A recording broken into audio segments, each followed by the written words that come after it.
Hello and welcome to our program. This is Channel 57. You can find us at television57.com on the internet. And we have a special guest star that we're going to interview today.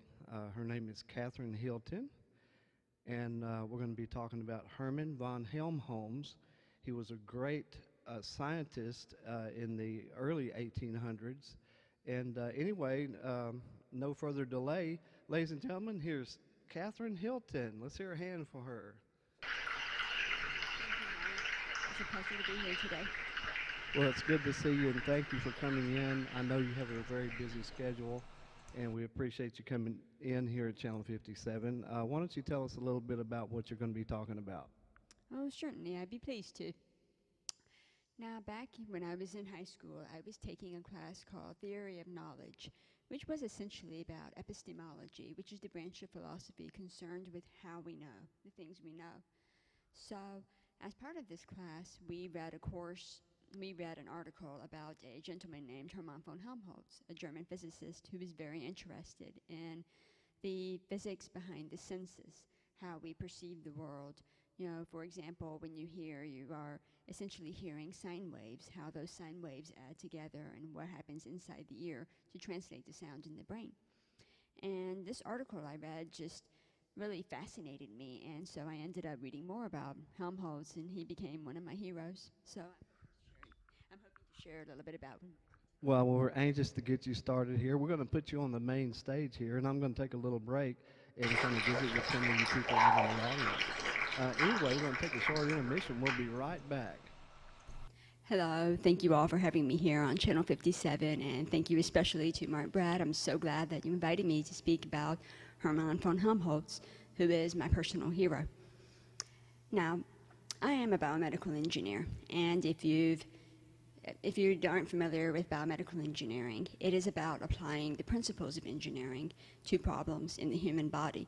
For example, if you're designing an artificial heart valve, you're going to want to make sure that you consider the materials, what you know about blood flow, what you know about materials and blood biocompatibility. There's a lot of work that engineers have done over many centuries, and now we're able to apply those principles to problems in the human body. Now, you might be wondering what that has to do with a German physicist from the 19th century. And I've always thought of Hermann von Helmholtz as the first biomedical engineer. His major achievement that he's the most famous for is the invention of the ophthalmoscope. That is a device that is used to see inside the human eye. Now, having been to many eye exams in your time, you know, you've sat there, the doctor said, use a better one or two.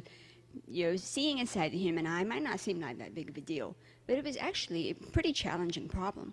The eye is designed to do the seeing. It's not designed to be seen into. So the problem of being able to look into the eye, being able to recognize and diagnose issues with the eye, is actually a pretty challenging one. Now, Helmholtz was uniquely suited to solve this problem. He started out as a young child, he was always interested in physics. He desperately wanted to study physics. Unfortunately, his father, who was essentially a secondary school principal in Germany, couldn't afford to send him to school without a lot of scholarships help. And there weren't any scholarships for physics students. So Helmholtz ended up studying medicine. Now, while he was studying medicine, he always took as many physics classes as he could and as many math classes as he could, while still satisfying the needs of his scholarship. And so he got interested in this question of how do you see inside the human eye? And he realized if you applied the principles of optics, which is a branch of physics that has to do with lenses, essentially how light moves through glass, then you can see inside the eye.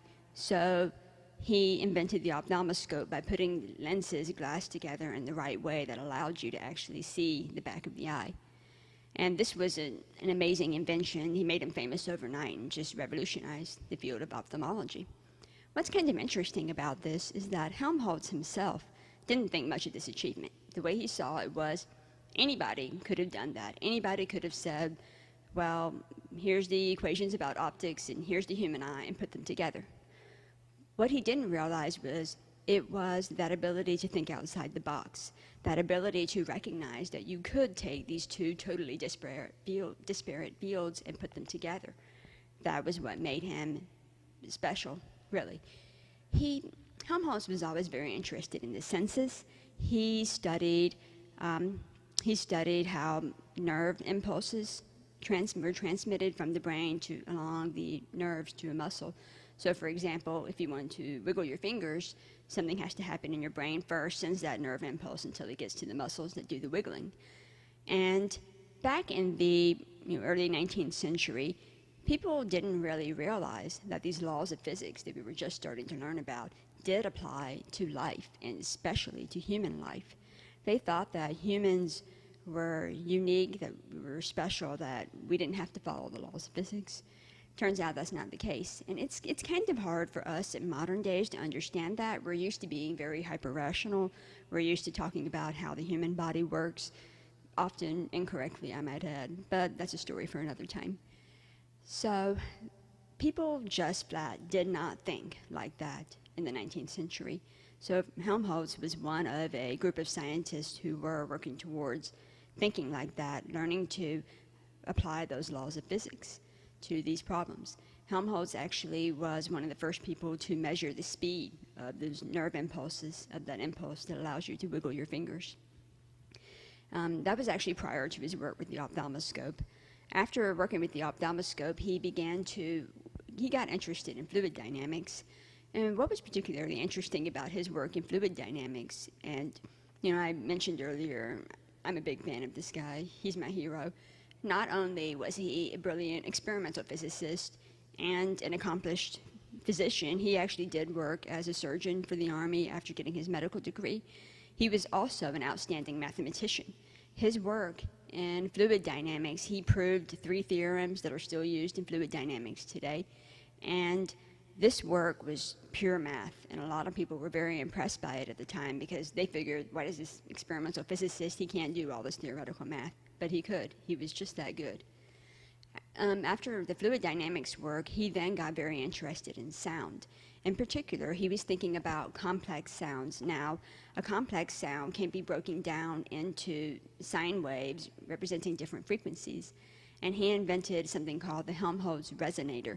If you've ever had a Coke bottle and you've blown across the top of it and it's made that sort of sound, that's essentially a Helmholtz resonator. Except it's more of a sphere, a sphere with a narrow opening. And by varying the size of the sphere, you can vary that fundamental frequency. But when you find that fundamental frequency of the resonator, it will amplify that particular sound. You can put that narrow opening in your ear and listen to it, and that one particular frequency gets amplified while the others are suppressed. And by combining these resonators in different sizes, you can actually duplicate vowel sounds. So that was one of the things that Helmholtz discovered. He had a number of other, we'd be here all day if I were telling you everything that he did. But he made notable contributions to a wide variety of scientific fields. He also had several students who themselves were very notable. Some of them, you may have heard the name of Max Planck. He's a notable German physicist. You may have heard of the Michelson and Morley experiment, which disproved luminiferous ether. If you haven't heard of that, there was a belief that light waves were propagating in this bizarre substance called the ether, the luminiferous ether. And Michelson, it's kind of funny how blind we can get as humans, when experiments would come back showing that the results that you would not expect if the ether were there, instead of adjusting your thinking, people just said, well, let's just tweak the math so that, the ether is still there. It took Michelson and Morley, and Michelson was one of Helmholtz's students, to prove that actually the ether didn't exist. It was that sort of willingness to challenge preconceptions, to synthesize these widely different types of thinking. That was what made Helmholtz great, and he passed it on to his students like Michelson, like Max Planck, and also Rudolf Hertz. That's a very interesting story that I think I'm going to save for another time. So I want to thank you all for listening to me talk about Hermann von Helmholtz today. I hope you were interested. I hope you're inspired to go and learn some more about him and maybe even study physics yourself. Thank you very much. Katheryn, we certainly were delighted to hear about Mr. Helm Holmes.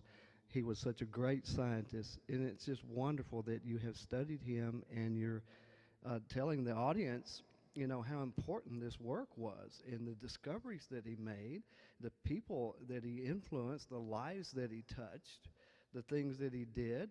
And we certainly thank you once again for being here, Katheryn. Thank you so much for having me. It was my pleasure. Thank you very much, and we'll see you next time on Channel 57. Have a good day.